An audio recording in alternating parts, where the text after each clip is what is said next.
Maraming salamat po sa pagtangkilik ng ating video. Hinihikayat ko po kayong mag-like and subscribe para ma-update kayo sa susunod na nakabanata. Tara at umpisahan na natin. Nabigla ang ilang bodyguard nang makita nilang hinahabol ni Gerald ang kotse ng eldest young lady.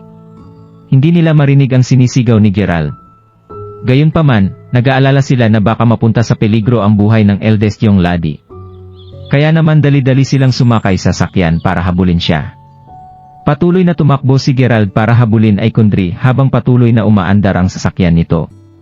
Kasalukuyan naman sa loob ng sasakyan. "Ate, napansin mo ba ang lalaki na iyon bago ka sumakay sa kotse?" Nakangiting tinanong ni Riley. "Sino bang lalaki na tinutukoy mo?" Tanong ni Kundry habang nakakunot ang kanyang noo at medyo magkahiwalay rin ang mapupula niyang labi.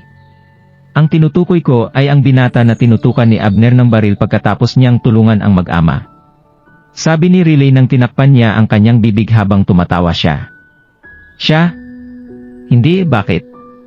Hindi mo ito alam pero mukhang natulala siya at parang hindi siya makapaniwala nang makita kanya kanina. Nakatayo lang siya sa iisang pwesto at mukha siyang tinga. Hahaha. Nakita ko ang pagmumukha niya bago ako sumakay sa kotse at nakakatawa talaga ito. Buti na lang at hindi mo tinanggal ang maskara mo. Kung tinanggal mo ang maskara mo, hindi kaya mabighani siya sa kagandahan mo hanggang sa mawalan siya ng malay." Bigla na lamang tumawa ng malakas si Riley. "Ikaw lang ang taong makapagsabi ng ganyang bagay." Simpleng sumagot si Kundry. Gayunpaman, sa pagkakataong ito, bigla ding naisip ni Kundry ang kakaibang emosyon ng lalaki kanina nang tumango ito sa kanya. Nakakapagtaka at nakakalokong ekspresyon ang makikita sa mukha niya, hindi niya maiwasang matawa nang maisip niya ito ngayon. Habang iniisip ito ni Kundry, bigla na lamang napangiti ang maladyosang labi niya. Medyo gwapo siya actually, at mabait siyang tao. Napakagaling niya kumpara kay Ferris. Ang ganitong uri ng lalaki ay magiging isang mahusay na asawa. Hindi ba, ate? Shish! Shish! Huwag mo nang ipaalala sa akin ang kahinaan ko. Hindi ko ginagawa yun. Pero sa totoo lang, ate, ano ba ang love fantasy mo? Maging seryoso ka naman. Seryoso akong nagtatanong sa'yo tungkol dito. Love fantasy? Paano ko ito ipapaliwanag? Sa totoo lang, noon pa man ay iniisip ko kung mayroong isang lalaki na tulad ni Yang Guo. Mahal niya ang kanyang aunt at buong buhay niya itong hinanap. Kahit na mayroong hindi mabilang na mga kababaihan sa kanyang tabi, ang kanyang layunin ay malinaw at sigurado. Gusto lang niyang makasama siya. Sa oras na ito, isang nanabik na tingin ang makikita sa mga mata ni Kundry. Hindi ako naniniwala na magkakaroon ng ganitong uri ng pag-ibig sa mundong ito. At saka, ang ganitong klase ng pag-ibig ay makikita lamang sa mga novel fantasies. Hinding-hindi totoo ang lalaking tulad ni Yang Guo. Sa panahon ngayon, may mga lalaki na lang nalilitaw at mananatili sa tabi ng isang magandang babae para mapalapit sa kanila, regardless sa anong naranasan niya. Pakiramdam ko ay may in love ang ganoong klase ng lalaki sa kahit na sinong magandang babae. Hahaha. Sa totoo lang, ang ganitong klase ng tao ay isang gulang talaga sa katotohanan. Kung hindi niya kayang hintayin ang kanyang on true love, baka makalimutan na lang niya ito kaagad. Tumango si Kundry para sumang-ayon kay Riley nang marinig ang mga katagang iyon. Mukhang may sense din ang sinabi mo. Hindi na gagawin iyon ng mga lalaki ngayon. Pwede bang itigil mo na ang pagpapalit ng topic para lang maiwasan ang tanong ko? Pag-usapan natin ang seryosong bagay ngayon. Hindi ka nagkomento tungkol sa lalaking iyon kanina. Ang hula ko ay na-inlove na siya sayo. Siguro na-inlove na siya sayo ngayon at hindi ka na niya makakalimutan. Kahit nakaalis na tayo, hinahabol pa rin niya tayo dahil gusto kanyang makita ng malapitan. Seryoso ako? Madalas na tumpak ang hula ko sa ganitong uri ng bagay. Naniniwala ako na iyon ang tingin niya sayo. Mapangasar na sinabi ni Riley. Ski! Sa pagkakataong ito, biglang sumigaw ng malakas ang driver. Sabay na sumimangot sina Kundry at Riley nang marinig ito. Kinasusuklaman ng mga babaeng ito ang mga lalaking nagmumura. Anong ginagawa mo? Malamig na tinanong ni Riley. Itinuro ng driver ang rearview mirror bago niya sinabing, hinahabol ng batang iyon ang sasakyan natin. Nasa likod natin siya. Ano? Nagulat ang dalawang babae sa pagkakataong ito at dali-dali silang lumingon sa likod ng sasakyan. Sa unang tingin pa lang ay nakita na nilang hinahabol nga ni Gerald ang likuran ng kanilang sasakyan. Kahit sobrang bilis ng takbo nito, pilit pa ring hinahabol ni Gerald ang sasakyan. Para bang hindi siya susuko kung hindi niya maabutan ang kanilang sasakyan. Tinakpan ni Riley ang kanyang bibig at sinabing, "Oh my God. Hindi ko ine-expect na may isang tao na sobrang infatuated. Ate, para bang na-inlove siya sa'yo sa unang tingin pa lang." Bigla na lamang namula si Kundry sa oras na ito. Ito ay dahil maraming tao ang humabol kay Kundry mula pa noong bata siya dahil sa kanyang magandang itsura at sa kanyang magandang ugali. Gayunpaman, hindi pa siya nakatagpo ng ganitong uri ng lalaki. Isa itong kasinungalingan kung sasabihing hindi na antig si Kundry. "Ate, bakit hindi natin ihinto ang sasakyan at alamin kung ano ang gusto niyang sabihin sa'yo?" "Hahaha." Bigla kong naisip ang isang kwento nang makita ko siya. Ito ay tungkol sa isang pulubi na napaibig sa isang mayamang babae sa unang tingin. Pagkatapos nito, sumulat siya ng isang love letter sa kanya habang hinahabol niya ang sedan ng mayamang binibini upang ipahayag ang kanyang pagmamahal sa kanya. Dahil dito, napagtripan siya ng pamilya ng mayamang babae hanggang sa mamatay siya. "Naku, umpisa pa lang ay nakatadhana ng maging trahedya ito," sinabi ni Riley na puno ng pag-asa. "Bakit natin ihinto ang sasakyan? Huwag kang magulo. Ihinto mo na ang panonood ng napakaraming drama sa susunod. Hindi ito bagay sa'yo," sabi ni Kundry habang nagkukunwari siyang galit. "Tama yan. Miss Kundry, Miss Riley, hindi natin pwedeng subukan na maunawaan ang puso ng isang tao sa ngayon. Sino ang nakakaalam kung ang lalaking ito ay may iba pang intensyon sa pamagitan ng paghabol sa sakyan natin?" Sa pagkakataong ito, nagsalita din ang driver habang patuloy siya sa pagmamaneho. "Tumahimik ka at tumutok sa pagmamaneho," malamig na sinabi ni Kundry. Nagpatuloy si Gerald sa paghabol sa sakyan nila sa likuran. Alam ni Gerald na hindi siya pwedeng magkamali. Halos imposibleng maging masyadong magkamuka ang dalawang tao, tulad ng babaeng nakasuot ng puti. Hindi siya pwedeng magkamali. Ang babaeng ito ay ang parehong babae na nakita niya noon sa Langburn Mountain. Ang kanyang likod, ang kanyang mga mata, at maging ang itsura sa kanyang mga mata ay parehong-pareho. Malamang siya iyon. Hindi na niya ito papalampasin muli sa pagkakataong ito. Sa lalong madaling panahon, sa wakas ay dumating ang kotse sa Smith Manor. "Miss Kundry, hinabol ka talaga ng batang iyon hanggang dito. Pwede kayong pumasok muna ni Miss Riley at pipigilan namin siya," sabi ng driver nang pinagbuksan niya si Kundry ng pinto. Tumango si Kundry, gusto niya sanang sabihin sa kanya na huwag saktan si Gerald at sabihan na lang na umalis siya. Gayunpaman, hindi siya nagsalita at bahagyang tumango lamang siya. Sa pagkakataong ito ay naabutan na sila ni Gerald. "Milap," sigaw ni Gerald. Blanko talaga ang kanyang isip sa mga oras na ito dahil hindi siya makapaniwala sa nakikita niya. "Sino ang tinutukoy mong, Mila? Guka. Huwag mo nang guluhin ang aming eldest young lady. Ito ang Smith Manor. Bakit hindi mo muna tingnan ang sarili mong katayuan at pagkakakilanlan? Talaga bang malakas ang loob mong pumasok dito ng ganun-ganun lang? Guards! Paalisin niyo siya!" Pinalibutan ng ilang bodyguard si Gerald at hinuli siya habang naghahanda sila na itapon siya. Gayunpaman, pilit na pinalaya ni Gerald ang kanyang sarili mula sa mga bodyguard na iyon. Pagkatapos nito, sumugod si Gerald kay Kundry, at niyakap niya ng mahigpit mula sa likod sa gitna ng gulat at tulalang mga mata ng mga bodyguard. "Mila, masaya akong makita ka ulit.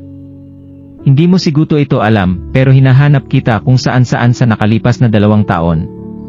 Niyakap siya ni Gerald ng mahigpit at mararamdaman ang kanyang desperasyon na parabang natatakot siya na baka panaginip lang ang lahat. Para naman kay Kundry, gusto niya sanang lumaban nung una. Gayunpaman, sa sandaling ito, bigla niyang naramdaman na parang may magnetic force na humihila sa kanya palapit kay Gerald.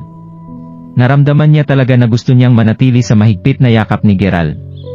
Pakiramdam niya ay naramdaman niya ang isang uri ng pagmamahal at init na direktang nilalabas mula sa yakap ni Gerald. Parang isang pag-ibig na kayang tunawin ang lahat. Ito ay isang pag-ibig na hindi kaiiwan.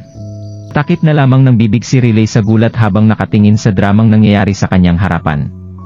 Nagmamadali pa nga niyang nilabas ang kanyang cellphone para kunan ito ng litrato, sa takot na baka makaligtaan niya ang sandaling ito. Walang sinuman ang mag-aakala na baliw pala ang lalaking ito. Sinong mag-aakala na susugurin talaga niya si Kundry sa unang pagkakataon na makita niya ito? Ito ay hindi ka panipaniwala. Ah! Nakakabaliw itong panoorin. Hindi ako. Pagkatapos ng maikling katahimikan, medyo nahirapan si Kundry habang pabulong siyang nagsasalita. Ito rin ang boses na nagising si Gerald sa katotohanan. Hindi ito ang boses ni Mila. Kaya mabilis namang bumitaw si Gerald. Kakaiba na ang itsura ni Kundry ngayon na parabang nakakaramdam siya ng kaunting kalungkutan nang lumingon siya ng kaunti. Sa pagkakataong ito lang ay tuluyang naaninag ni Gerald ang kanyang buong pagkatao. Ang kanyang likod, ang kanyang katawan, at maging ang kanyang mga mata ay talagang kamukha ni Mila. Gayunpaman, kahit na napakaganda niya, hindi pa rin siya si Mila. Nagkakamali siya. Nagulat si Gerald at baka sa mga mata ni Gerald ang desperasyon at kawalan ng pag-asa. Pakiramdam niya ay ngayon lang niya nakita ang liwanag. Iyon ang dahilan kung bakit sinubukan niyang sundin si Kundry, ngunit napagtanto lamang na isa na pala itong bangin sa ilalim ng liwanag. Paanong naging si Mila ang babaeng it? Nahuli na si Mila ng mga mula sa Sun Ligwe. Goka. Talagang naglakas loob kang bastusin at molestiyahin ang eldest yung laddie. Bubugbugin ka namin hanggang sa mamatay ka ngayon. Galit na galit ang mga bodyguard nang magkamalay na sila. Napakaganda ng kanilang eldest yung daughter, at hindi mabilang na mga manliligaw ang humahabol sa kanya, pero talagang niyakap siya ng isang ordinaryong tao na walang katayuan o background. Hindi importante kung ito ay dahil sa kanilang selos o naramdaman nilang responsible sila, pero ang mga bodyguard na ito ay gusto lamang patayin si Gerald. Ang mga bodyguard ay may mga batuta sa kanilang mga kamay habang sinisimulan nilang gamitin ang mga ito para saktan si Gerald. Makikita naman ang matinding pagkabigo sa mga mata ni Gerald dahil sa pagtanim niya ng matinding pag-asa na nakita na niya sa wakas si Mila. Blanko na ngayon ang kanyang isip at hindi man lang siya nakakaramdam ng kahit anong sakit kahit na siya ay binubugbog. Oh my God! Mukhang nangyari ang nakakalungkot na storya na iyon. Ang pulubi ay napamahal sa mayamang babae, pero hindi ito nagbunga at sa bandang huli ay binugbog siya hanggang sa patayin siya ng kanyang pamilya. Napaluha si Riley. Itigil mo yan. Bakit ka gumagawa ng malaking kaguluhan sa Smith Manor? Sa oras na ito, maririnig ang galit na sigaw ng isang magandang babae. Sunod-sunod na napatigil ang mga bodyguard sa kanilang kaninang ginawa bago sila yumuko habang nakatingin sa magandang babae. Madam, anong nangyayari? Bakit niyo binubugbog ang isang tao at nag-aaway kayo sa harap ng Smith Manor? Sabi ng magandang babae na may malamig na ekspresyon sa kanyang mukha. Ang go na ito ay pumunta sa Smith Manor at ginugulo niya ang eldest young laddie. Kaya sagot ng mga bodyguard pagkatapos nilang mag-isip. Ang isang katulad niya ay nanggugulo kay Kundry. Nang makita ng magandang babae ang pananamit ni Gerald, naisip niya kaagad na isa lang siyang ordinaryong tao, walang pinagkaiba kung ikukumpara sa isang pulubi sa kanyang paningin. Ngumuso ang babae. Ang taong hinahangad mo ay hindi nararapat sa'yo. Naglakas loob ka talagang pumunta dito para guluhin ang anak ko. Mas mabuting umalis ka na ngayon din. Kung hindi, sisiguraduhin kong mawawala ka sa mundong ito. Hindi inaasahan ni Gerald na masasangkot siya sa malaking gulo. Lalo na't dahil siya ang nagkusa na yakapin ang eldest young lady ng pamilyang Smith. Masisisi lang ni Gerald ang kanyang sarili sa pagkakamaling ito. Mali lang ang inakala ko. Pasensya na? Sabi ni Gerald. Pinakalma ni Gerald ang kanyang sarili at bigla niyang naisip ang dahilan kung bakit siya nagkaganoon. Bukod sa talagang kahawig ni Mila ang itsura ng babaeng ito, ang pinakamahalagang punto ay ang Jade Charm na dala-dala niya. Ang Jade Charm ay hindi lamang makakatulong sa kanya na itago ang kanyang yang energy, ngunit makakatulong din ito sa kanya na hanapin ang isang taong may napakalakas na yin physique. Nabanggit na ni Seni na ang yin at yang ay natural na maakit sa isa't isa. Kaya paniguradong makakasalubong nila ang bawat isa kapag nagkita sila. Tama yan. Sa malamang ay iyon ang dahilan. Lalo na noong maisip ni Gerald ang kakaibang pakiramdam na naramdaman niya sa kanyang puso nang yakapin niya si Kundry kanina. Sa puntong ito, nalaman ni Gerald na ang babaeng nasa harapan niya ay isang taong may malakas na yin physique. Nakilala na rin niya siya sa wakas ang taong ito. Makakabalik siya ng ligtas sa Mayberry City hanggat makukuha niya ang kanyang nakapagpapalakas na patak ng dugo. Napakalma na ni Gerald ang kanyang sarili sa oras na ito. Kundry, Riley, manatili kayo sa bahay. Hindi ka pwedeng pumunta kahit saan. Tingnan mo ang uri ng mga taong nakasalubong mo ngayon. Hahanapin ko ang tatay mo. Meron siyang inaasikaso sa negosyo, kaya kayong dalawa ay kailangang manatili sa bahay at magpahinga. Si Schneider ay magsasagawa ng isang celebration bukas. Nabalitaan ko na nag-imbita siya ng isang partikular na misteryosong VIP. Mahalaga ito para sa buong pamilyang Schneider at mas maganda kung makakapunta ka sa handaan bukas. Kaya dapat lang napaghandaan mo ito. Tinapik ni Smith ang balikat ni Condry. Aalis na sana siya nang bigla niyang napansin na hindi pa umaalis si Gerald. Byron, ikaw na ang bahala dito. Ayokong makita ulit ang taong ito sa harap ng bahay ko. Pagkatapos niyang magsalita, tiningnan ng masama ni Smith si Gerald bago siya umalis. Bilang pinuno ng mga bodyguard, si Byron ang naatasang ayusin ito kaya pinatunog niya ang kanyang leg bago siya naghanda na harapin si Gerald at turuan siya ng leksyon. Sasampalin na sana niya si Gerald nang biglang, "Tumigil ka."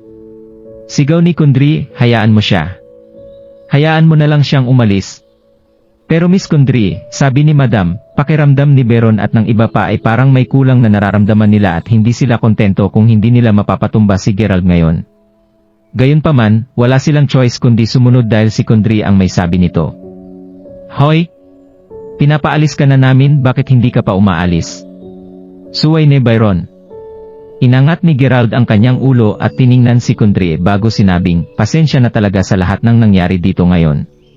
Gusto ko lang tanungin kung pwede mo akong gawan ng isa pang pabor. Ang dahilan kung bakit nabastos kita kanina ay dahil inakala ko na ibang tao ka." Medyo nalungkot si Condry nang marinig niya ang mga salitang iyon. Hindi mahalaga kung mahal niya ang lalaking ito o hindi.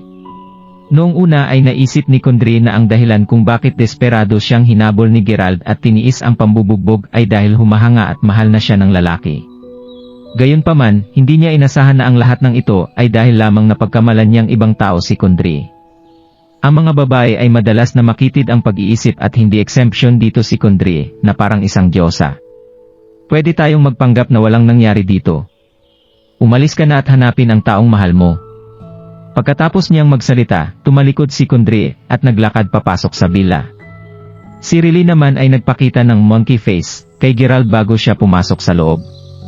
Alam ni Gerald na hindi siya makakuha ng kahit isang patak ng dugo kung ipagpapatuloy niya ang panggugulo sa kanya ngayon.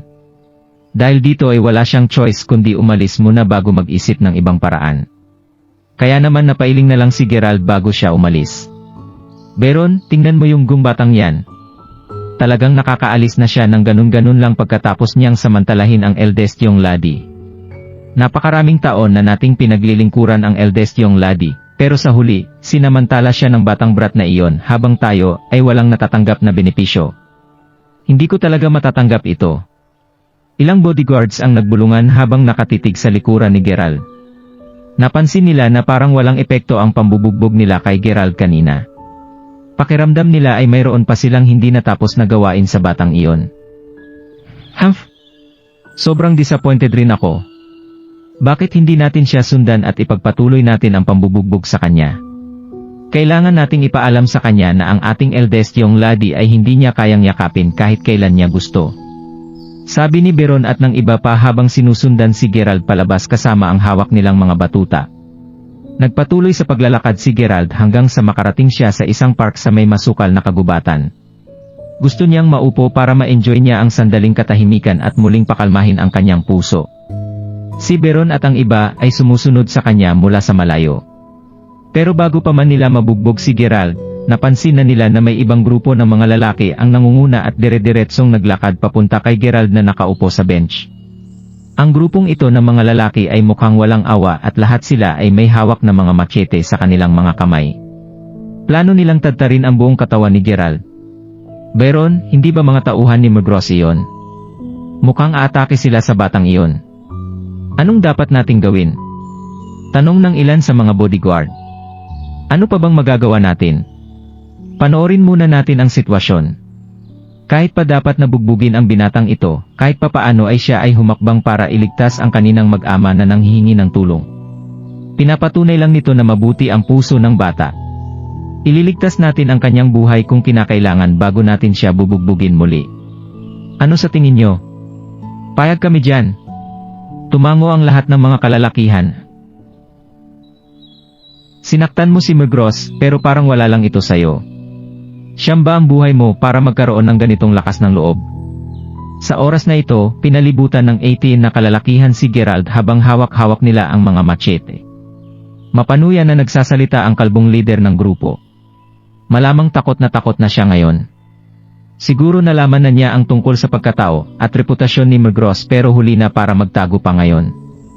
Ngayon na ang kanyang katapusan lalo na't sinaktan niya ang asawa ni Migros.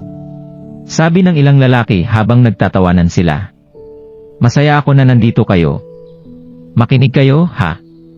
Kung kailangan mong humingi ng tulong sa isang tao, ano ang inyong gagawin para kusang loob na tumulong sa iyo ang taong ito?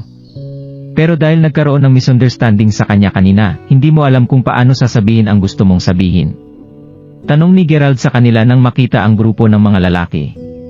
Sobrang ang desperation na nararamdaman niya sa oras na ito. Napayakap siya kay Kundrie dahil sa bugso ng kanyang damdamin at parang naapektuhan siya nito. Kung hindi lang siya naging masyadong impulsive, siguro bibigyan siya ni Kundrie ng isang patak ng kanyang dugo basta't buong puso na nanghingi sa kanya si Gerald. Gayunpaman, masyadong naging nakakahiya ang buong pangyayari. Isa pa, hindi eksperto si Gerald sa pagpapasaya sa isang babae. Ano ang dapat niyang gawin? Maaari lamang siyang humingi ng opinyon sa kanila. Sa oras na ito, ang kalbo at ang iba pa ay nakipagpalitan lamang ng tingin sa isa't isa na may nalilito, naguguluhang itsura sa kanilang mga mukha. Ang dahilan kung bakit sila nandito ay para patayin ang lalaking ito. Kung hindi man may ihi ang lalaking ito sa sobrang takot, dapat man lang niyang bigyan sila ng kahit anong uri ng reaksyon lalo na't binabalot siya ng 18 katao sa oras na ito, tama ba? Kung tutuusin, ang grupong ng mga lalaki na ito ay hindi ang karaniwang mga bodyguard na kadalasang kasama ni Migros, silang lahat ay mga top-level na bodyguard na kinuha ng Gross family sa mataas na presyo. Ang bawat isa sa 18 na kalalakihan na ito ay may skill ng isang mercenary at ang bawat isa sa kanila ay pumatay ng hindi bababa sa 30 hanggang 40 na mga tao. Lalabas ang nakamamatay na aura sa sandaling magsalita sila nang hindi man lang sinusubukang gumalaw sa anumang pagkakataon. Pero parang may kakaiba sa binata na sa harapan nila. Anong kalokohan ang sinasabi mo? Sinaktan mo si Migros pero hindi ka pa rin natatakot. Hahaha. Makakaranas ka ngayon ng matinding kamatayan sa mga kamay namin. Malakas na sinigaw ng kalbong may nakakakilabot na aura sa paligid niya. Oh? Parang hindi niyo alam ang sagot. Inakala ko nung una na makakahanap ako ng solusyon sa inyo. Hahaha. Sagot ni Gerald na may pilit na ngiti sa kanyang labi. Masyado siyang abala kanina sa pag-iisip tungkol sa mga hakbang na maaari niyang gawin. Kaya hindi niya naisip ang sinabi ng kalbo. Sa oras na ito, parang may biglang na-realize si Gerald kaya sinabi niya, "Oo nga pala, mga tauhan kayo ni Migros, di ba? Pinapunta ba niya kayo dito para patayin ako?" Parang ngayon lang natauhan si Gerald. Ski! Boss! Parang ginagawa tayong malaking kalokohan ng batang brat na ito. Galit na galit ang grupo ng mga lalaki. Nanginginig din sa galit ang kalbong lalaki sa pagkakataong ito habang winawagayway niya ang kanyang kamay at sinabing, "Sa tingin mo ba mga ordinaryong bodyguard ang kausap mo? Talaga bang iniisip mo na walang makakatalo sa'yo? Tagain niyo siya. Ipakita niyo kanya kung gaano tayo kalakas." Sa pagkakataong ito, tinaas ng 17 na lalaki ang kanilang mga machete, habang diretso silang sumugod kay Gerald. Boom! Boom! Boom! Sunod-sunod na ingay ang maririnig. Mabilis na kumilos si Gerald at tuluyan niyang tinanggal ang mga armas na nasa kanilang mga kamay. Kahit hindi magamit ni Gerald ang kanyang inner strength, ang mga ordinaryong lalaking ito ay hindi makakalaban gamit ang kanilang lakas at skills. Sa isang sandali, ang mga binti at braso ng mga lalaking ito ay nakakurba sa kakaibang posisyon at silang lahat ay sunod-sunod na bumagsak sa lupa, habang sila ay sumisigaw sa sobrang sakit. Kaawa-awang umalulong ang mga kalalakihan tulad ng mga roster na tradisyonal na ginagamit at isinakripisyo bilang alay tuwing bagong taon, pagkatapos mapilipit ang kanilang mga braso at binti. Bukod dito, ang buong pangyayari ay napakabilis at malinis. Nakatayo sa isang pwesto ang kalbong lalaki habang pinagmamasdan ang mga malulusog at maayos niyang mga kapatid kanina. Nakaramdam siya ng matinding lamig sa kanyang likuran sa mga oras na ito.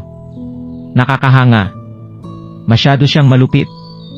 Noong una ay inakala ng kalbo na silang lahat ay kakayaning labanan at patayin ang binatang dayo sa lugar na ito. Naisip pa niya na madali nila siyang tatakutin hanggang sa mamatay siya. Sa hindi inaasahang pagkakataon, isa pala talagang master ang binatang ito. Bukod pa dito, siya ay isang eksperto na kayang takutin ang mga taong nakakaharap niya. Sa sandaling iyon, narinig ang mga malakas na tunog. Boom! Boom! Boom! Matapos ang ilang malalakas na ingay, hindi na makahawak ng mahigpit sa mga batuta sila Byron at ang iba pa na humabol kay Gerald. Ang kanilang mga batuta na hawak nila ay sabay-sabay na nahulog sa lupa na parang na-practice na nila ito noon pa man. Ito ay dahil ang kanilang mga isip ay blanko sa mga oras na ito.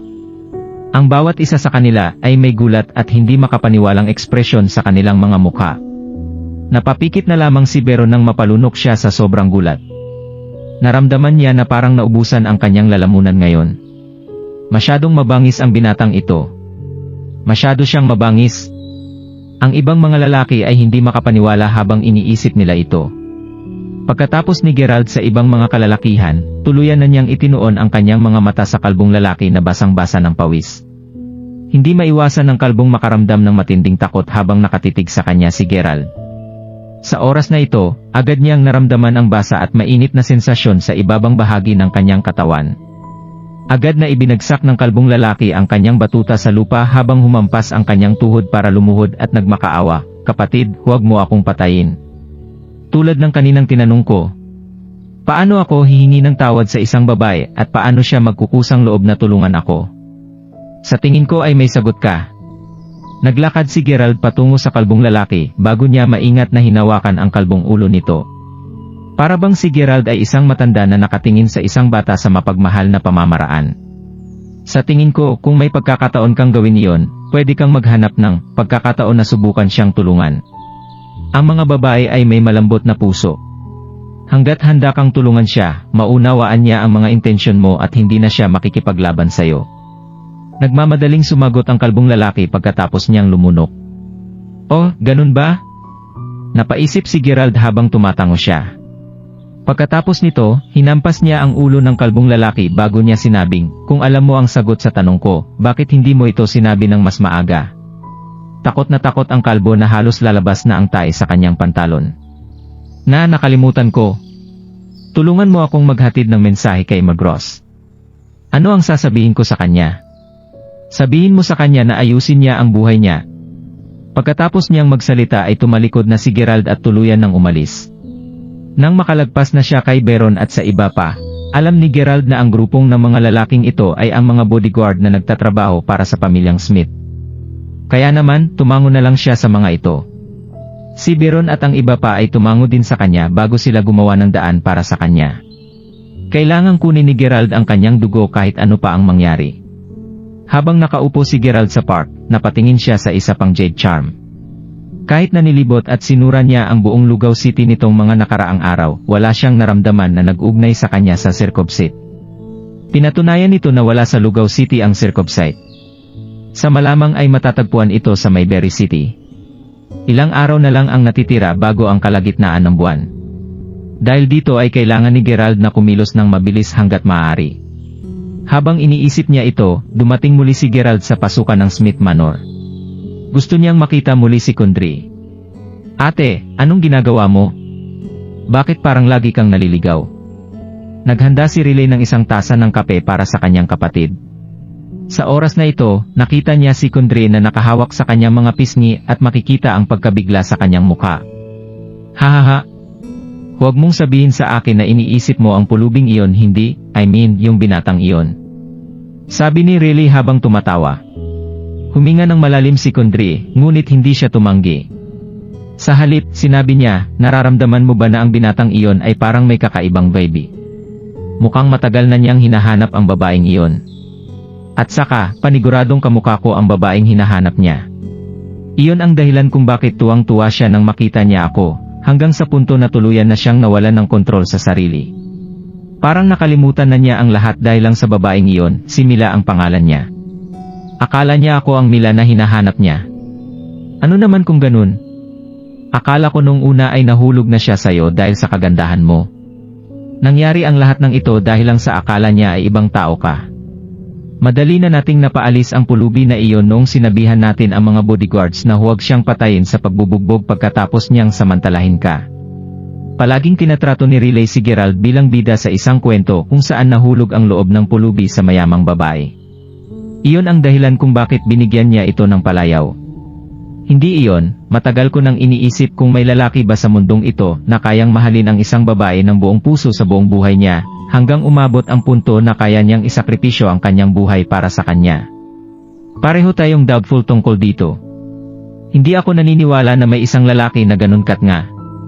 Pero noong niyayakap niya ako, naramdaman ko sa kaibuturan ng puso ko ang matinding pagmamahal at concern para kay Mila na iyon. Isa itong malalim at malakas na uri ng pag-ibig. Sa totoo lang, medyo naantig ako noong niyakap niya ako. Naisip ko kung gaano ka-blessed at kung gaano kasaya ang babaeng mahal na mahal niya. May isang lalaki pala sa mundong ito na nagmamalasakit sa kanya sa ganoong paraan. Makikita ang bakas ng inggit sa magagandang mata ni Kundry. Hay! Okay, tama na iyon. Dapat mong isipin ang mga ganoong uri ng pag-iisip at sayangin ang iyong energy sa pag-iisip tungkol sa lahat ng mga walang kwentang bagay na ito. Interesado sana akong malaman pa kung in love siya sa'yo. Sa tingin ko ay mas mabuting isipin na lang ang tungkol sa celebration banquet ni Mr. Snyder bukas.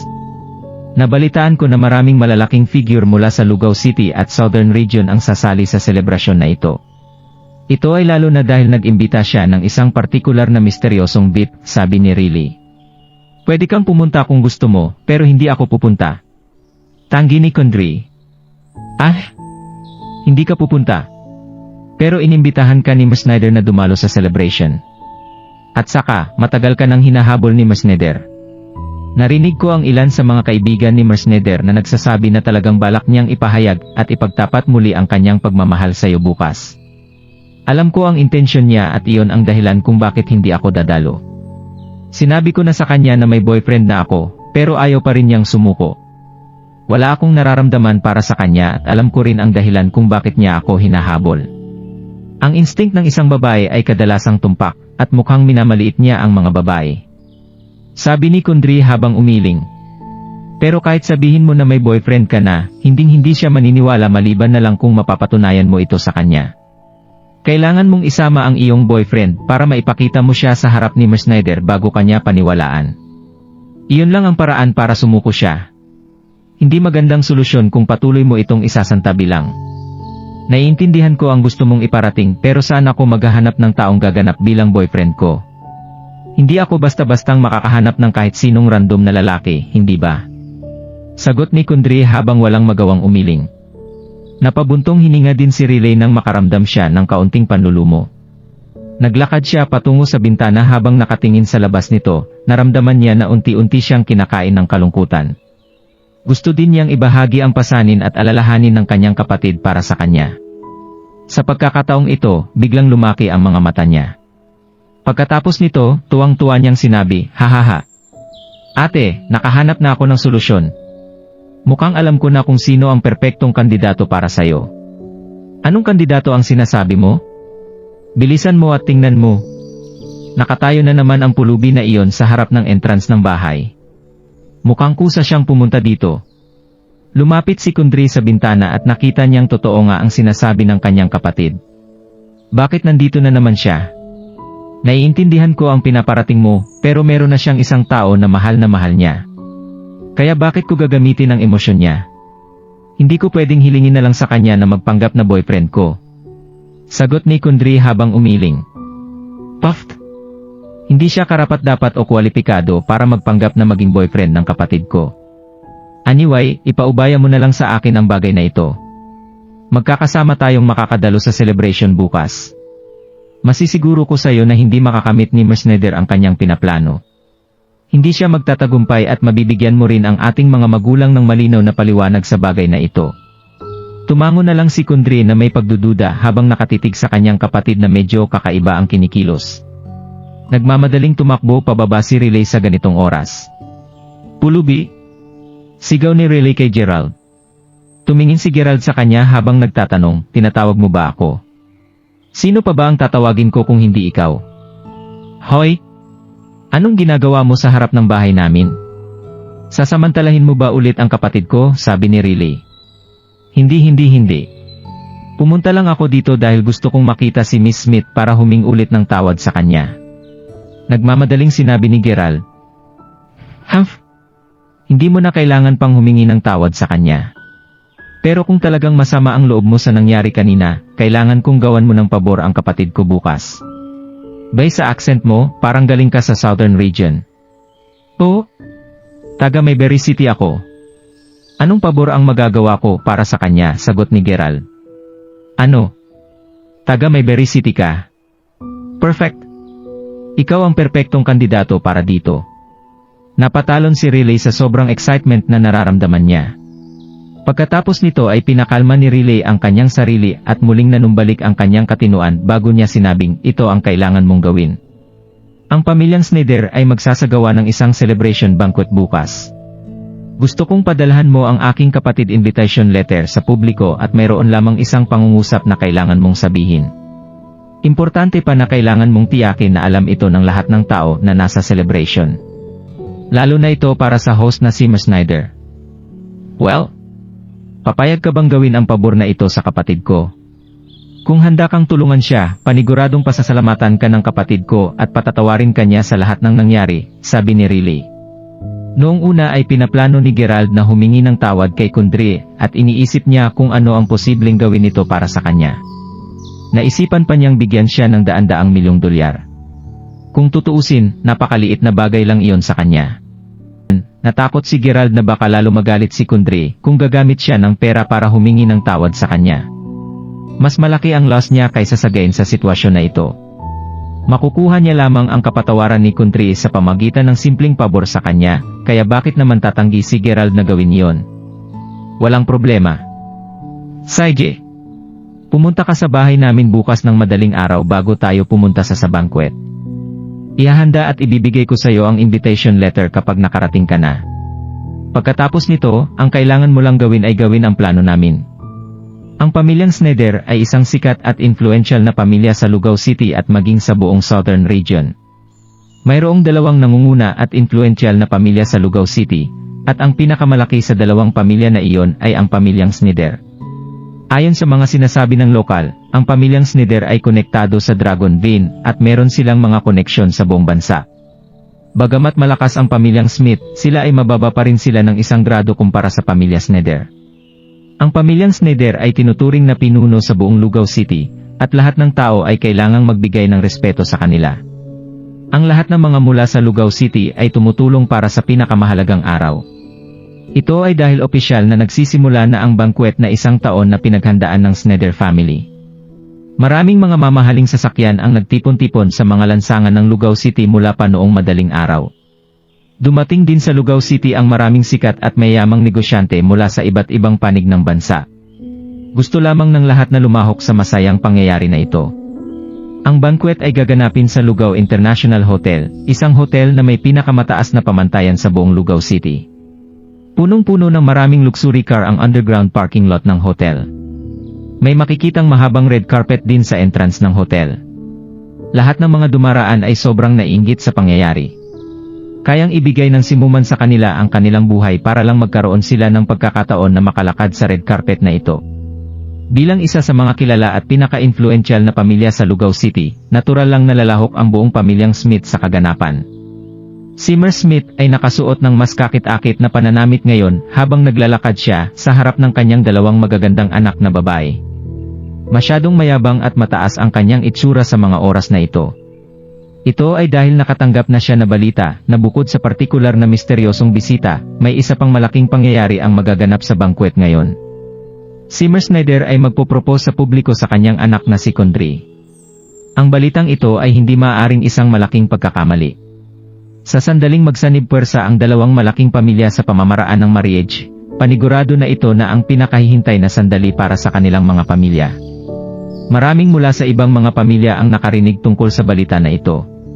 Dahil dito ay maraming tao ang lumapit upang batiin si Mer Smith. Gayunpaman, si Mer Smith ay patuloy na lumilingon sa paligid habang siya ay tumatawa at nakikipag-usap sa mga mayayamang negosyante mula sa buong mundo. Mabilis na lumipas ang oras at hindi nagtagal ay tanghali na. Maraming mayayamang negosyante ang makikitang nakaupo sa hall. Mayroong mataas na platform sa pinakaunang lokasyon ng hall, at maraming makapangyarihan at influential figures mula sa buong mundo ang nakaupo sa mataas na platform sa oras na ito. Gayunpaman, tulad ng inaasahan ng lahat ang pagdating ng misteryosong panauhin, dumating rin ang balita na ang misteryosong panauhin ay nakatagpo ng ilang problema at darating na lamang siya sa ibang pagkakataon. Dahil dito ay nakaramdam ng pagkadismaya ang mga ito.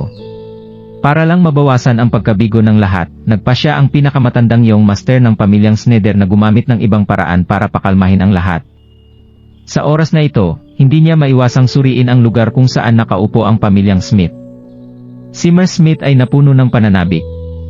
Posible kayang maaga darating ang sandaling hinihintay niya para sa kanyang anak. Lahat ng naroroon sa hall ay nakatingin din kay Mer Schneider dahil sa nagtataka sila. Ang buong lugar ay napakatahimik sa oras na ito. Inang ina, ikaw. Habang tahimik ang buong lugar, isang malakas na kabuluhan ang narinig mula sa labas ng hall. Ang malakas na boses ay nanggaling sa isang babae at parang may away na nagaganap sa labas. Dahil doon, hindi maiwasan ng lahat na mapalingon para tumingin sa may pintuan. Nakatayo sa mismong pasukan, ay isang babaeng may makapal na makiop ang humaharang sa isang lalaki ang mabangis na pinapagalitan. Hindi ko makakalimutang binubugbog mo ako noon.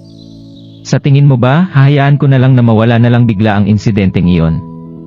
Inakala ko noong una na nakatakas ka, kaya't matagal kong pinag-isipan kung paano kita mahanap. Darating pala ang panahon na ako ang lalapitan mo. Talagang matapang ka pa para dumalo sa isang engranding seremonya tulad nitong invitation party. Hindi ka kaagad mamamatay kapag ako na ang tatapos sayo, sigaw ng babae, habang patuloy na nanlilisik ang kanyang mga mata habang nakatingin sa binata. Samantala, makikita ang kakaibang itsura kay Riley habang nakatingin siya sa binata. Habang nangyayari ang lahat ayon sa plano, isang problema naman ngayon ang biglang lumitaw. Ang lalaking tinutukoy ay walang iba kundi si Gerald. Si Gerald ay dumating para iabot ang invitation card kay Condry. Itinuri ni Riley na dapat niyang ibigay kay Condry bago ipagtapat ni Mer Schneider ang kanyang pagmamahal sa kanya. Ayaw ni Gerald na maantala ang utos sa kanya, kaya kinuha niya ang invitation card at nagmadaling pumunta pagsapit ng umaga. Dahil sa kanyang pagmamadali, nakabunggi niya ang isang babae sa kasada at ito pala ay ang girlfriend Margros noong nakaraang araw. Sinasabihan na kita ngayon na layuan mo ako, o magsisisi ka, sagot ni Gerald habang nakatitig ng masama ang babae. Kahit pagalit ang kaninang babae, hindi nito maiwasan na mapaatras ng ilang hakbang nang makaramdam siya ng kilabot dahil sa tingin ni Gerald sa kanya. Hindi niya rin may paliwanag ang kanyang nararamdaman dahil masyado siyang nilamon ng kanyang takot. Gayunpaman, hindi iyon sapat para mapahina ang kanyang pride. Paglingon niya sa likuran, nakita niyang nandoon ang mga magulang ng kanyang boyfriend. Iyon lamang ay sapat na para lumakas ang kanyang loob. Ma? Pa? Siya yun. Siya ang bumugbog sa akin kahapon. Muntik na rin niyang bugbugin si Abner. Pwede mo siyang tanungin tungkol dito kung hindi ka naniniwala sa akin, sabi ng babae. Nagsasabi siya ng totoo. Kahit ang mga kaibigan ni Bryce ay malubhang nasaktan din ng taong ito. Masyado siyang malakas, takot na sinabi ni Abner. Oh? Sinasabi nila na ang mga magkaaway ay magkakaroon ng pagkakataon na magkikita sila, ngunit hindi ko inasahan na mangyayari agad ito, ngumisi ang ama ni Abner. Makapangyarihan. Nakakita na siya ng maraming makapangyarihang tao sa kanyang buhay, ngunit mas umaasa siya sa diskarte kaysa sa katapangan lalo na't ito ang ginamit niya sa kanyang buong buhay. Nabalitaan ko kay Abner na mula ka sa ibang bansa, sir. Kaya dahil dito ay hindi kita masisisi na hindi ninyo naiintindihan ang mga patakaran dito sa Lugao City. Sa totoo lang, kailangan mo lang tandaan na mag-ingat na huwag kang tatawid sa linya kapag nandito ka. Kung hindi, mas magiging mahirap para sayo na makaalis sa lugar na ito kumpara noong nakapasok ka, dagdag ng ama ni Abner habang nakangiti ito sa friendly na pamamaraan. Ito ang kanyang sariling paraan para balaan si Gerald. Oh, huwag mong hayaan na makarating ka sa punto kung saan hindi mo alam paano ka namatay. Ang kapal ng mukha mo para saktan ang aking anak. At saka, bakit ka pumunta dito na nakabihis na parang pulubi? Iisipin ng mga tao na pumunta ka dito para humingi ng pagkain. Nakakahiya na dumalo ka sa engranding seremonya na suot ang mga damit na yan. Mahiya ka naman, sunod-sunod na sinabi ng ina ni Abner habang nakatingin siya ng masama kay Gerald. Sa sandaling iyon, lumabas ang family butler ng pamilyang Cinder at nagtanong, anong kaguluhan ito? Hindi niyo ba alam kung anong klaseng okasyon ito?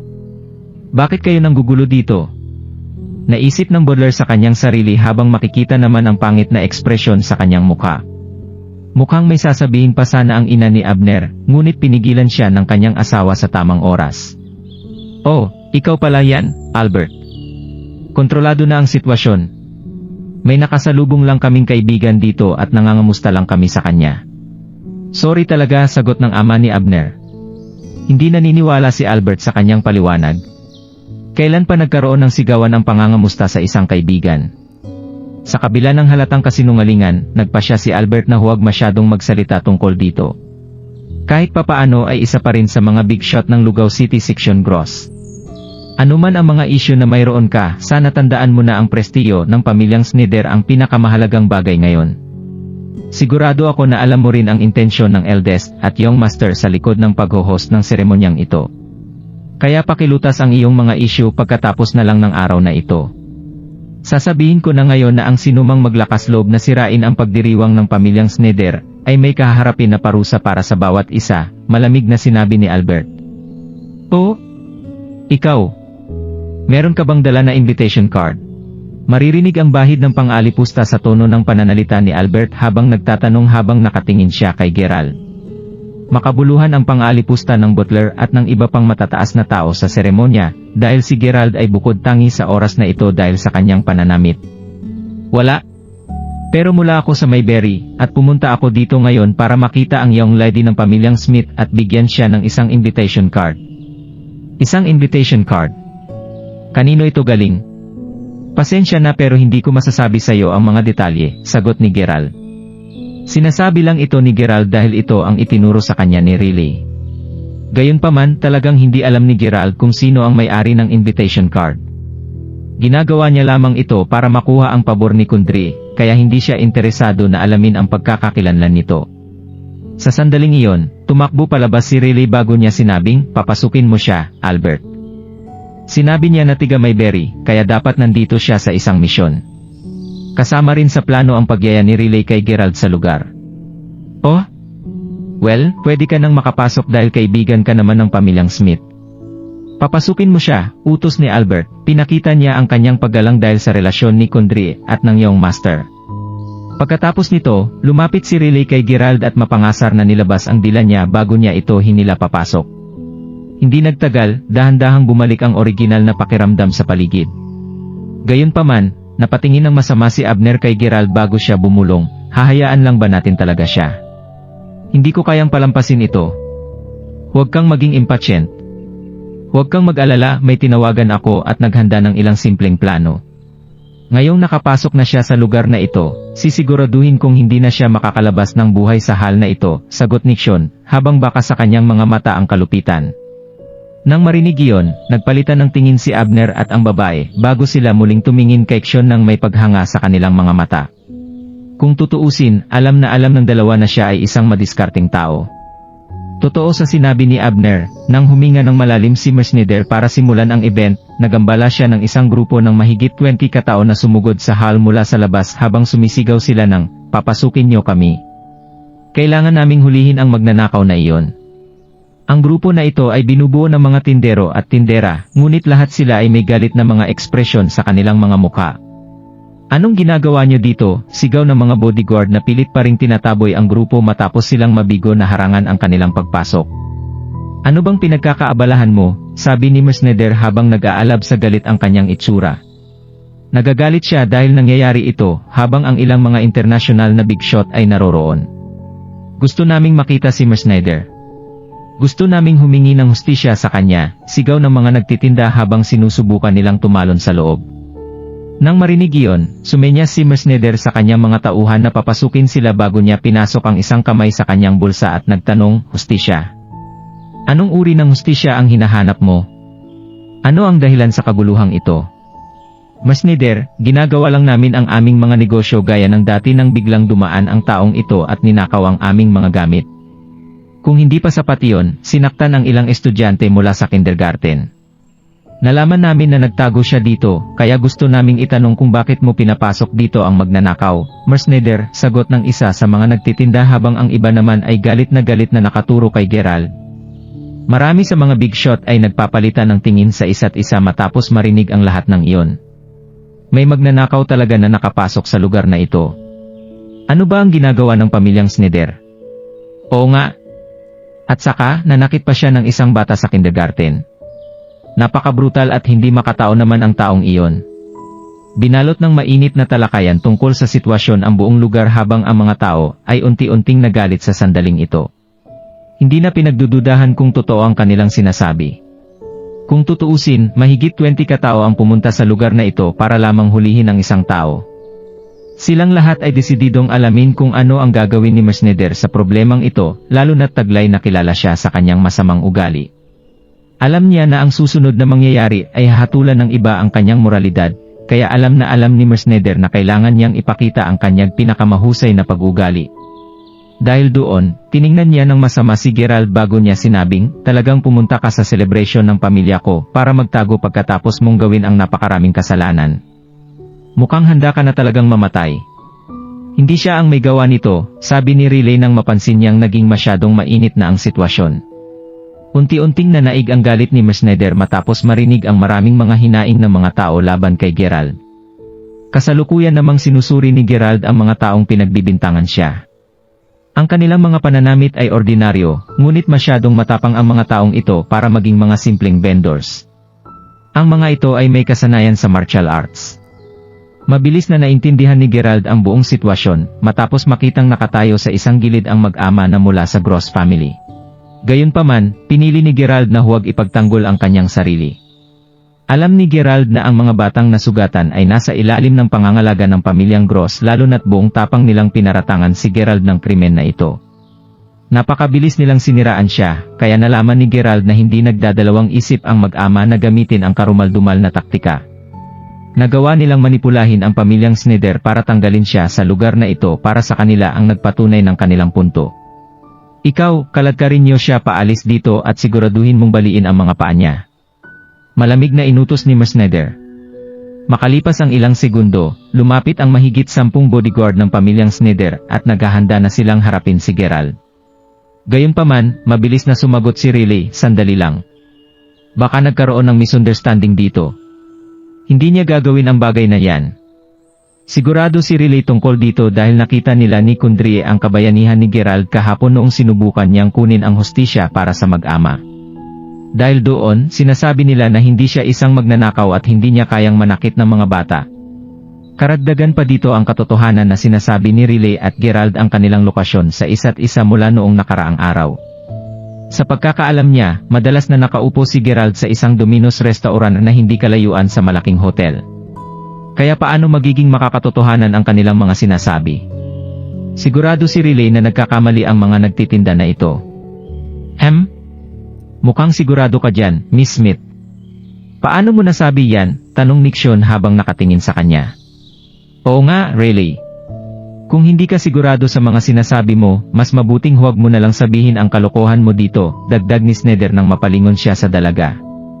Anong ginagawa mo, Riley? Nag-aalalang tinanong ni Smith. Kanina pa niya tinatanong si Riley kung bakit niya pinayagang pumasok sa hall ang talunan na iyon. Kahit pa nakakahiya iyon, mas malala naman ang kahiyang dinaranas niya ngayon. Gusto sanang sabihin ni Riley na alam niya kung nasaan si Gerald buong umaga, ngunit alam niyang hindi niya basta-basta masasabi sa iba ang pangyayari. Pinag-isipan niya kung ano ang kanyang sasabihin hanggang sa biglang isang ideya ang tumama sa isip niya. Sinong nagsabing hindi ako sigurado kung nasaan siya? Sigurado akong hindi siya magnanakaw. Nagtataka kayo dahil hindi mo pa rin alam kung sino siya o kung saan siya nanggaling. Sa katunayan, sigurado akong wala ni isa sa inyo ang nakakaalam kung bakit siya nandito. Sabi ni Riley. Nang marinig iyon, natahimik ang lahat nang humarap sila kay Riley. Pumunta siya dito ngayon para maghatid ng kakaibang invitation card sa kuya ko. Ang card mismo ay mula sa isang mayamang tagapagmana mula sa Mayberry. Dagdag ni Riley. Binalot ng katahimikan ang buong lugar nang marinig nila ito. Kung tutuusin, alam ng lahat doon na hindi nila maaring masaktan ang sinumang mayamang tagapagmana mula sa Mayberry. Sa sandaling iyon, si Noel Snyder, ang master ng pamilyang Snyder, ay lumapit sa kanila bago sinabi sa kanyang malalim na boses, "Haha. Sabi mo pumunta siya para magpadala ng sulat mula sa isang mayamang tagapagmana mula kay Mayberry. Hindi naman siya mukhang subordinate ng sinumang mayamang tagapagmana. Tingnan mo yung damit niya. Kahit napiliin nating paniwalaan na talagang nandito siya para magpadala ng kakaibang invitation card, sino naman ang mayamang tagapagmana na nag-utos sa kanya na ipadala ito? Humph! Ordinaryo ang damit niya dahil ang mayamang tagapagmana na nagpadala ng invitation card ay isang napakamisteryosong tao mula sa Mayberry na pinipili ang pagiging low profile." Pagkatapos sabihin niyon, inilagay ni Riley ang dalawang kamay sa kanyang baywang bago idinagdag, at ang pinag-uusapang mayamang tagapagmana ay si Seymour Crawford mula sa Mayberry.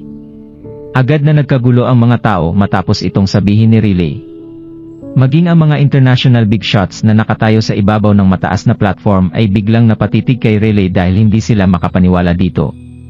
Ayon sa mga alamat, si Seymour Crawford ay nagmamay-ari ng halos kalahati ng mga ari-arian at kayamanan ng mundo, na ginagawa siyang isang tunay na misteryoso at prestihiyosong mayamang tagapagmana. Dahil narinig na ng lahat mula sa larangan ng negosyo ang pangalang iyon noon, walang sinuman ang sinubukang maging bastos sa pangalang iyon. Isang mayamang tagapagmana na may apelidong Crawford na pinapanatili ang pagiging low profile. Walang duda tungkol dito. Ang kanyang tinutukoy ay si Seymour Crawford. Dahil doon ay nawala ang galit sa puso ng mga tao.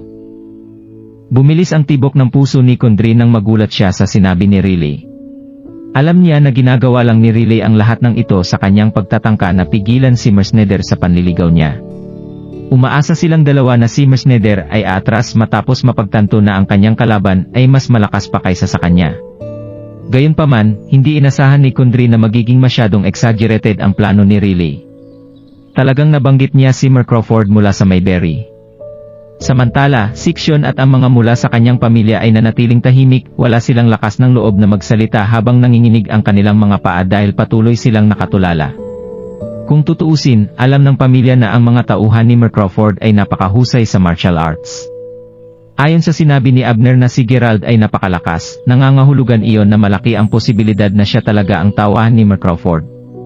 Ibig bang sabihin na offend namin si Seymour Crawford? Tuluyan na ba kaming masisira noon? Hindi na kami magtatagumpay muli sa buhay na ito. Ito ang mga iniisip ng mga mula sa pamilya Nixon nang mamutla sila sa puntong ito. Para naman kay Mer Smith, tutol siya noon sa desisyon ng kanyang anak na payagan si Gerald, ngunit sa sandaling marinig niya ang paliwanag ni Riley, pakiramdam niya ay nakarating na siya sa tuktok ng kanyang buhay. Ano? Ito ang dahilan kung bakit naging misteryoso ang dalawang anak niyang babae. Lumalabas pala na si Seymour Crawford ay interesado kay Condry. Meron pa nga siyang pinadala para imbitahan ang panganay niyang anak sa isang okasyon. Isang dumilang si Seymour Snyder kumpara kay Seymour Crawford. Tita! Bakit mo hihingin ang kamay ng anak ko kung mas mababa ka kay Seymour Crawford sa lahat ng aspeto? Tuwang-tuwa na naisip ni Mer Smith sa kanyang sarili. Ang mag-amang mula sa Snyder family na nasa stage ay balisa na ngayon na nagpapalitan ng tingin sa isa't isa. Si Seymour Snyder ay mukhang tinamaan ng kidlat, matinding selos at kawalan ng kakayahan ang bumabalot sa isip niya. Tuluyan nang nasira ang mga pag-asa at plano niya at gayon din ang lahat ng pag-aari niya ay posibleng maagaw mula sa kanya ngayon. Gayunpaman, pinahalagahan niya ang nakakaakit na pakiramdam na iyon. Dahil dito, masyado siyang natatakot kaya hindi siya nagpakita ng anumang senyales ng pagtutol at alam niya na ito ang pinakamabuti para sa kanya dahil ayaw niya pang mamatay. Hindi lamang sila ang nabigla sa revelasyon na ito. Kahit si Gerald ay nanlaki ang mga mata nang marinig niya ito, the hell. So ako ang master ng invitation card. Sinubukan ni Noel na pakalmahin ang kanyang sarili, pagkatapos nito ay nagtanong si Noel, Miss Smith, pumunta ba talaga ang taong iyon doon para ipadala ang invitation card sa ngalan ni Seymour Crawford? May dahilan ba ako para magsinungaling, sagot ni Riley habang itinataas niya ang napakagandang invitation card para makita ito ng lahat. Makikita na nakasulat dito na iniimbitahan niya ang aking kapatid na babae para makipagkita sa kanya sa Mountain Top Villa sa Mayberry. Sigurado akong wala sa inyo ang nangangailangan ng karagdagang paliwanag doon. Dagdag ni Riley. Seymour Crawford ay nagbid ng $120 million para sa Mountain Top Villa 2 years ago. Ito ang pinakamahal na villa sa buong bansa. Itinayo ito sa ibabaw ng bundok at patuloy na nababalutan ng mga ulap. Naramdaman ng mga taong tumuloy doon ang pakiramdam ng pagiging isang Diyos, sabi ng isa sa mga lokal na big shot na medyo excited sa sandaling iyon. Oo nga. Bantay sarado ang bila na iyon at ang mga normal na tao ay hindi pinapayagang pumunta doon kahit pa kukuha lang sila ng litrato. Alam ko ito dahil nagpunta ako sa Mayberry para pumunta sa ilang libangan noong nakaraang buwan. Kahit pa sa katayuan ko, wala pa rin akong karapatang umakyat sa Mountain Top Villa, sabi ng isa pang big shot bago siya umubo habang umiiling at pilit nang umingiti. Sa kabilang banda, marami sa mga babae ay nakatingin kay Gerald ng may paghanga. Ngayong tinitingnan ko siya ng mas matagal, ang subordinate ni Mer Crawford ay mukhang gwapo. Oo nga. Well, siya ang subordinate ni Mer Crawford, kung tutuusin. Kahit sinong babae ay mahuhulog sa kanya kung titingin siya ng mas matagal pa. Habang tuwang-tuwa ang mga babae, naramdaman naman ni Noel ang pangangailangan na makakuha ng ilang impormasyon para lamang malaman ang legitimasi ng sinasabi ni Riley. Pagkatapos nito ay nagtanong sila, pasensya na kung medyo doubtful ako, pero ilan ang mga kwarto sa Mountain Top Villa, sir? Eho? Totoo bang nagdududa ka sa subordinate ni Mer Crawford, Mer Snyder? Hindi ka ba natatakot na masaktan mo si Mer Crawford? Tanong ni Riley nang biglang namula ang kanyang mukha. Kinabahan siya dahil kahit siya ay hindi alam kung gaano karaming mga kwarto ang nasa villa. Mahigpit na isinara ni Kundry ang kanyang kamay at sobra siyang kinabahan.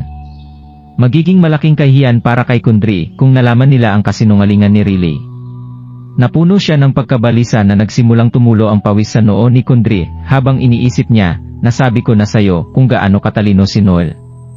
Hindi siya ang tipo ng taong madaling lokohin. May kabuuan ito ng 36 na mga kwarto na nahati sa upper, middle and lower floors. Dahil pinapahalaga ng pamilya ni Mer Crawford ang literature at arts, ang middle floor ay ginagamit para ipakita ang mga obra maestra na kinabibilangan ng mga sinaunang painting, sikat na western oil painting, at marami pang ibang artworks mula sa buong mundo. Sa likod ng tuktok ng bundok ay isang malaking hot spring pool na itinayo sa itaas na kayang tumanggap ng mahigit 200 katao. Ang villa ay nilagyan pa ng mga workspace para sa mga staff mula sa medical, catering, entertainment, at ilang iba pang kaugnay na larangan.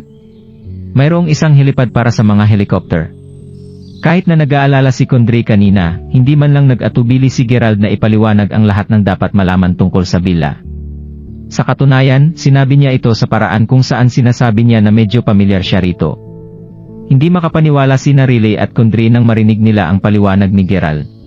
Kung nagustuhan mo ang mga ganitong video, huwag mong kalimutan mag-like and subscribe. Panoorin mo na rin ang mga naunang kabanata para lalong maubos ang oras mo.